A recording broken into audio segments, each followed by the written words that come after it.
Turtle TV. Hey guys, you can become a channel sponsor by visiting us on Patreon at patreon.com/turtletv. For as little as $3, you can gain access to perks like unreleased content, behind-the-scenes footage, and exclusive patron-only merch. Hi everyone, and welcome back to Turtle TV. Today, we are going to be doing a very special LEGO set. We're going to be doing LEGO Star Wars set number 75292, the Razor Crest. It is 1,023 pieces, and it looks amazing. So, The Mandalorian Season 2 just released on Friday, October 30th. And I just thought it would be really fitting that we build his ship for him. So let's take a look at the box here. So for minifigures, it looks like we get the Child, the Mandalorian obviously, because he needs to fly his ship, because this is the Mandalorian ship, right? We get Greef Karga, IG-11, or Nanny Bot, very cute if you've seen Season 1, and then Scout Trooper. Excellent. I love minifigures. Let's see the back of the box here. So on the back of the box, it looks like we do get one of Mando's bounties, frozen in carbonite. I don't remember his name from the actual show, but he got him into the carbonite chamber, got him frozen. Scout Trooper looks like is shooting at IG-11. We have Mando here at the end of the ship coming up, and the Child with Greef right here. It just looks amazing. I cannot wait to get this built. Alright, so let's get started.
Whew!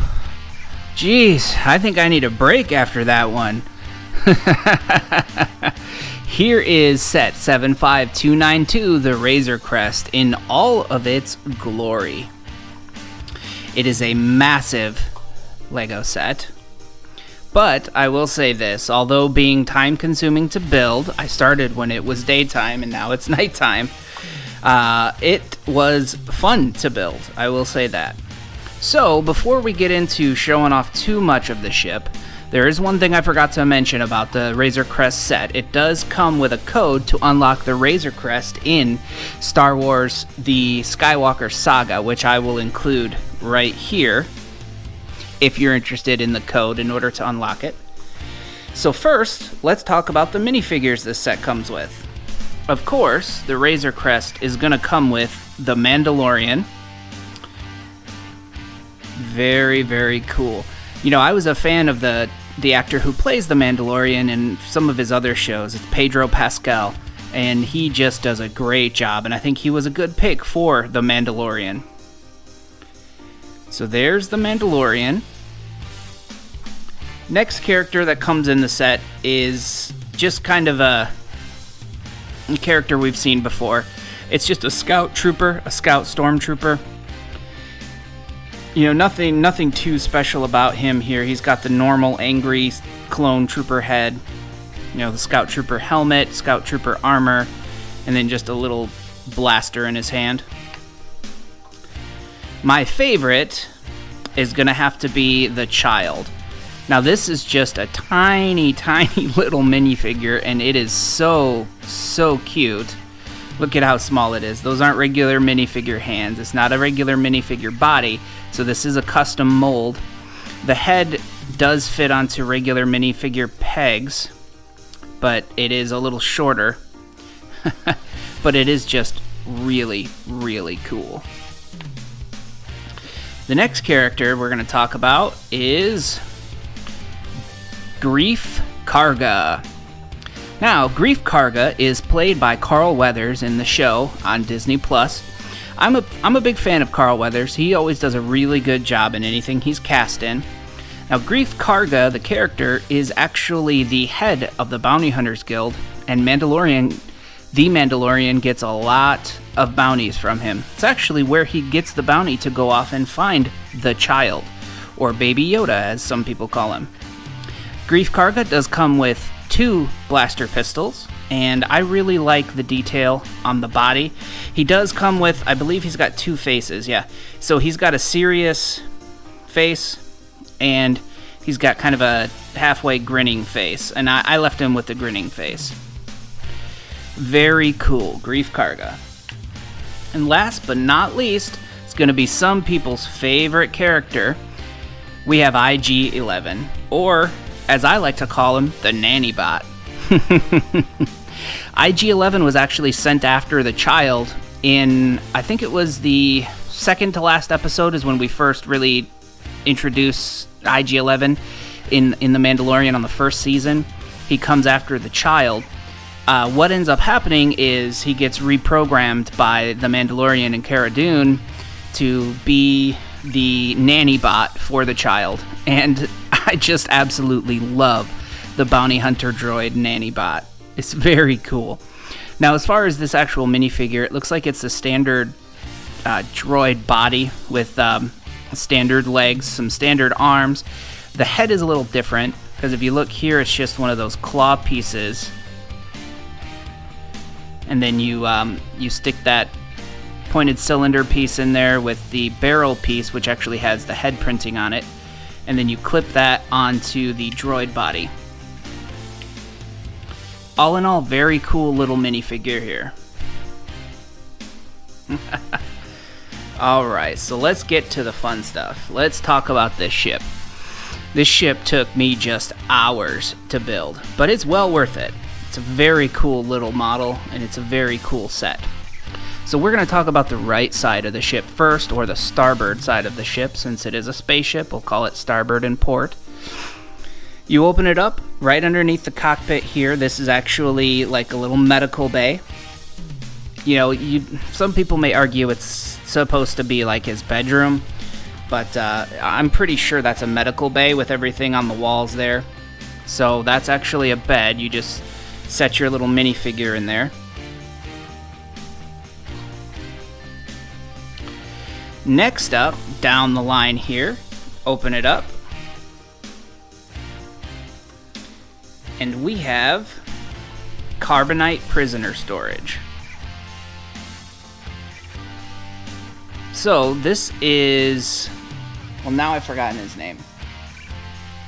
Oh, okay. Yeah, in Season 1, Episode 1, Mithril gets caught and frozen in carbonite by the Mandalorian, so that's who that's supposed to be. And when the Mandalorian actually puts Mithril in the ship, we see an unknown human character in carbonite already, and that's who that's supposed to be. Very cool, though, how they have the storage built into the side of the Razor Crest for the carbonite storage. And they just slide right in there like that. So this is, right here, is like a little hallway. Let's open up the back so maybe we get a little more light in here. So that's supposed to be like a little hallway. This is the back and the cargo hold and carbonite storage. So let's flip her around. So that's the back door to be able to get into the ship normally. In the show, the sides of the ship don't actually open up. This is just for the toy. And then on this side, and a piece just fell off. Must not have had that on there all the way. Snap that back in there. There we go. So this is just extra access into the cargo hold, and you know, so you can play with the actual ship and everything. Nothing too special on this side. Whoops. Now, one thing I really like is right here is missile storage. It's when you're playing with these, you can never have too many missiles, because if you guys are anything like us, we shoot these missiles off and half the time we can't find them. So we gotta have extra missiles to be able to shoot at our other sets, right? We shouldn't shoot these at each other, because they do go fast enough to do a little bit of damage if you got somebody in the eye. So don't shoot these at anybody, but shoot them at your other sets and some of your other toys. So that's the cargo and the doors. Right here we have the front of the ship, and these are the two blasters that are actually mounted on the ship, and then these are the missile launchers here.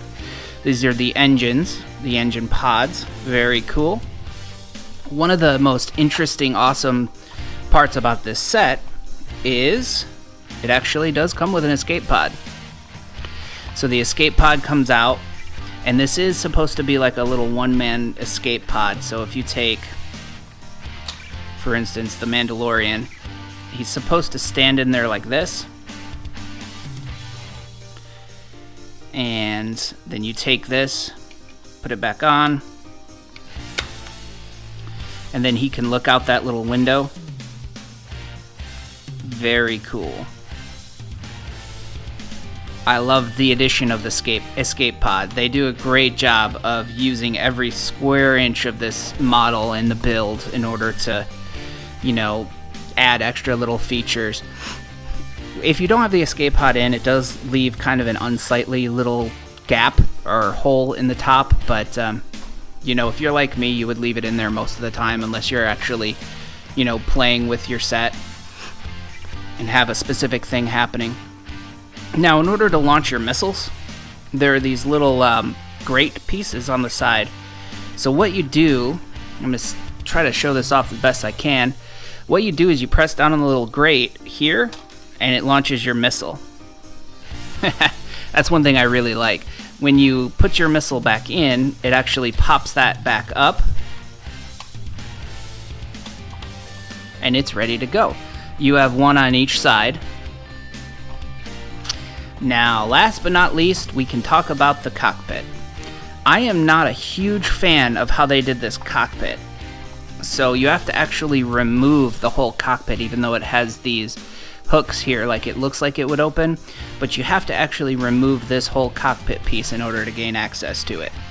I wish they would have made that a little different, made it hinged, I'm not sure, something a little better. Now, this part is hinged, and it does open, and so what that's supposed to be is whenever the Mandalorian is actually flying his ship, you store his gun in there, close it up, take Mando, get him in the flight position, and then stick him in there. And then that way you don't lose his gun. And we have to have the child in there too. There we go. Now he's ready to fly, right? He's got his child, he's got his gun stored away, his ship's all full of missiles. We just made sure everything is all built and set up and ready to go, so he is ready to take off. Overall, this is a fantastic set to get. There really are only a few things that I would change or I don't like about this set, the cockpit being one of them. It is $129 US in order to buy, so it's on the expensive side. Keep in mind this is for ages 10 and up, so it's not for like little kids, but it it is a lot of fun to have, and if you have the patience to build it, it did take me about 3 hours to build. Now that's with Ethan running around and, you know, being a little bit of a distraction, so I'm sure I could have built it a little faster, but, you know, if you have the patience and the money to get it, it's a fantastic set to have. We're going to have a lot of hours of fun with this one, playing with it. We're going to display it afterwards, and I imagine it would be the same for your household. So, the code for Skywalker Saga, I'll post it on the screen as well, but the actual code is Arvala7, and so if you're playing Skywalker Saga, I'm not even sure if it's out yet. It just says it's coming in 2020, so it may not be out yet, but 2020 is almost over now, so... But there's a code. I will list it on the screen as well. And if you're new here or you haven't subscribed yet, please subscribe to the channel and leave likes on any videos that you enjoy. We really appreciate it. It was a lot of fun showing you the Razor Crest. Until next time, bye guys. Turtle TV.